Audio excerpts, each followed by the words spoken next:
Topic ఏంటి అంటే anabolic steroids అంటే ఏంటి, దానివల్ల అడ్వాంటేజెస్ అండ్ డిసడ్వాంటేజెస్, అసలు బాడీ బిల్డర్స్ దేనికి ఎనబాలిక్ స్టెరాయిడ్స్ అనేది ఎనబాలిక్ స్టెరాయిడ్స్ అనేది కంప్లీట్ ప్రొఫెషనల్ బాడీ బిల్డర్స్ మాత్రమే యూజ్ చేయాలి.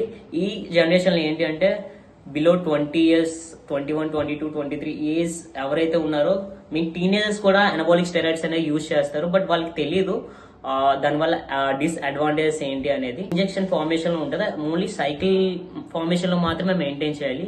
కోచ్ సజెషన్, డాక్టర్ సజెషన్ లేకుండా సైకిల్ ఫార్మేషన్ మెయింటైన్ చేయడం అది ఇంపాసిబుల్ అనమాట. 3 years లో బిల్డ్ అయ్యే బాడీని 8 months లో బిల్డ్ చేసేది ఎనబాలిక్ స్టెరాయిడ్స్ అనమాట. ఏజ్ పెరుగుతున్న కొద్ది మీకు ఏంటంటే kidney failure, liver failure, heart strokes, హార్మోనియల్ imbalance, steroids level down కానీ మీకు లోపల బ్లడ్ కూడా మోస్ట్ ప్రాబబుల్లీ బ్లాక్ అయ్యే ఛాన్సెస్ ఉంటుంది అనమాట. సో షార్ట్ కట్స్ అనేవి క్లోజ్ చేసుకోండి. ఒక్కసారి ప్రతి టీనేజర్స్ కి చెప్పబోయేది ఇన్ఫర్మేషన్ ఏంటి అంటే షార్ట్ కట్స్ యూజ్ చేయొద్దు. ఒకవేళ మీరు బిల్డ్ చేసుకుందాం అనుకుంటే బాడీని సప్లిమెంట్స్ ద్వారా మీకు చాలా హెల్ప్ అవుతుంది.